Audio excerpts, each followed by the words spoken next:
అందరికీ నమస్కారం. సో మనం ఈ సెషన్లో అంటే మనం ప్రీవియస్ సెషన్లో ఒక కంపెనీలో ఒక ఎంఎన్సీ కంపెనీలో మనం జాయిన్ అయిన దగ్గర నుంచి ఆన్బోర్డింగ్ అంటే ఏంటి అండ్ అదేవిధంగా మ్యాండేటరీ ట్రైనింగ్స్ అంటే ఏంటి, ఇన్ ద సేమ్ వే ప్రాజెక్ట్లోకి ఎలా వెళ్ళాలి, ఇలాంటి ఇన్ఫర్మేషన్ గురించి మనం ప్రీవియస్ సెషన్లో డిస్కస్ చేసాం కదా. సో ఈ సెషన్లో మనం వన్స్ ఒక ఎంఎన్సీ కంపెనీలో జాయిన్ అయినాక యాజ్ ఎ ఫ్రెషర్, ఒకవేళ ఎక్స్పీరియన్స్డ్ పర్సన్స్ అయితే మీకు ఐడియా అనేది ఉంటుంది మీరు ఏమేం జాగ్రత్తలు తీసుకోవాలి ఏంటి అనేది. But if you are fresher అయితే కనుక మీరు ముందుగా వేటి గురించి తెలుసుకోవాలి అనే దాని గురించి మనం చూద్దాం. సో మెయిన్గా మీరు తెలుసుకోవాల్సిన థింగ్ ఏంటి అని అంటే, మీరు ఏదైనా ఒక ఎంఎన్సీ కంపెనీలో జాయిన్ అయినప్పుడు సో ఆ కంపెనీ యొక్క ఆబ్వియస్లీ అంటే యాక్సెస్లు ఏవైతే ఉన్నాయో యాక్సెస్లన్నీ వాళ్ళు రైజ్ చేస్తారు. కానీ మీరు తెలుసుకోవాల్సింది ఏంటి అని అంటే అటెండెన్స్, టైం షీట్స్ అప్డేట్ చేయడం. అంటే మీరు లాగిన్ చేస్తారు కదా, సో లాగిన్ చేసినప్పుడు మీ టైం షీట్స్ అనేది అప్డేట్ చేస్తూ ఉంటారు. కొన్ని కంపెనీస్లో ఏంటి అని అంటే అటెండెన్స్ మార్క్ చేయడానికి కొన్ని అప్లికేషన్స్ కానీ ఇలాంటివి అనేవి కొన్ని ఉంటాయి. So through that you can mark your attendance. But కొన్ని వాటికి ఏంటి అని అంటే మీరు ఎన్ని అవర్స్ వర్క్ చేశారు, లేదు అని అంటే ఆ డేలో లాగిన్ చేసిన టైమింగ్స్ ఏంటి, కొన్ని టైం షీట్స్ అనేవి మీరు అప్డేట్ చేస్తూ ఉండాలి. సో తర్వాత మీ మేనేజర్ అనే వాళ్ళు దాన్ని అప్రూవ్ చేస్తూ ఉంటారు. సో ఇలాంటి టైం షీట్స్ ఎలా అప్డేట్ చేయాలి ఏంటి అనే దాని గురించి, అసలు అటెండెన్స్ మార్క్ చేయడం అంటే దీని ప్రాసెస్ ఏంటి, ఒక్కొక్క కంపెనీలో ఒక్కోలా ఉంటుంది కాబట్టి సో దాని గురించి మీరు ఫస్ట్ తెలుసుకోండి. సో సెకండ్ థింగ్ ఏంటి అని అంటే in the same way attendance అయిపోయిన తర్వాత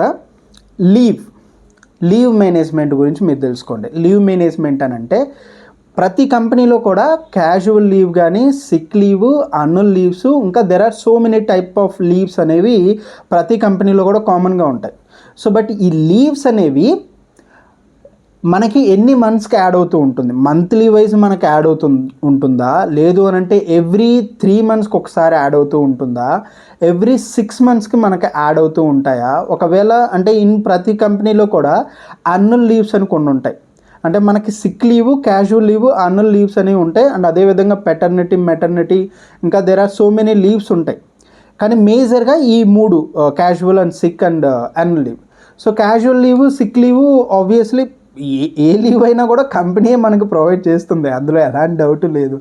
కానీ అన్యువల్ లీవ్స్ ఏంటి అని అంటే మీరు ఒకవేళ యూజ్ చేసుకోకపోతే ఒక సర్టైన్ టైంకి అంటే ఒక పీరియడ్ ఆఫ్ టైంలో కంపెనీస్ అనేది will pay for that.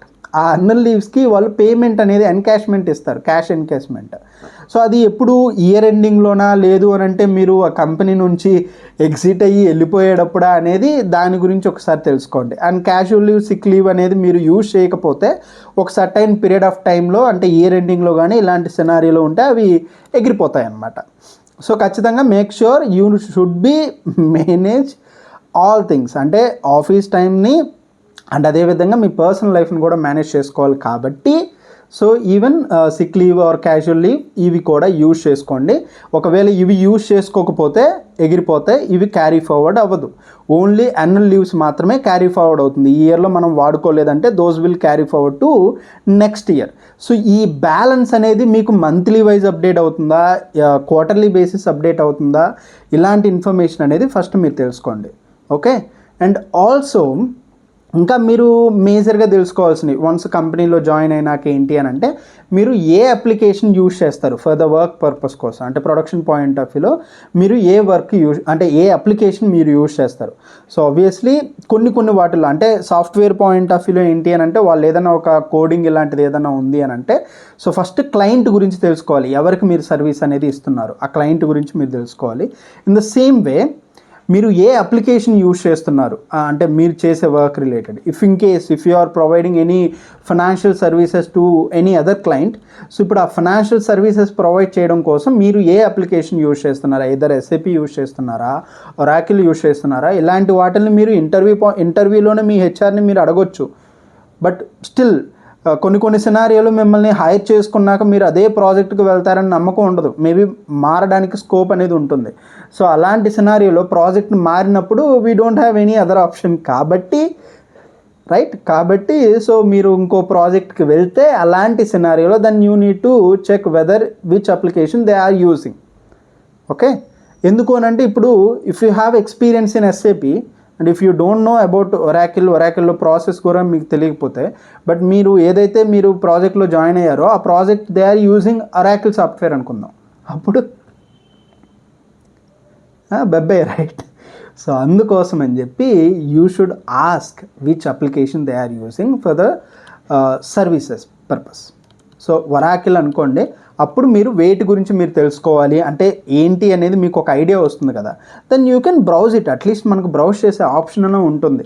And ఏ వాటిని మనం వాడతాం ఏంటి ఇలాంటి ఇన్ఫర్మేషన్ అనేది మనకు అట్లీస్ట్ కొంతైనా ఐడియా ఉంటుంది కాబట్టి ఇలాంటి వాటి గురించి మీరు ఖచ్చితంగా తెలుసుకోవాలి. ఇంకా there are so many things ఉన్నాయి, బట్ మీ ఏంటి చెప్పండి. అంటే ఆల్రెడీ ఒకవేళ వర్క్ చేసే పర్సన్ చూస్తున్నట్టయితే, అంటే ఎక్స్పీరియన్స్డ్ పర్సన్స్ చూస్తున్నట్టయితే, ఏదైనా ఒక పర్సన్ ఒక కంపెనీలో జాయిన్ అయినప్పుడు వెయిటేజ్ గురించి మేజర్గా తెలుసుకోవాలో మీరు కామెంట్ చేయండి. బట్ దీస్ ఆర్ ఇప్పుడు నేను ఏదైతే కవర్ చేశానో ఇవి చాలా ఇంపార్టెంట్ అనమాట. Okay, thank you.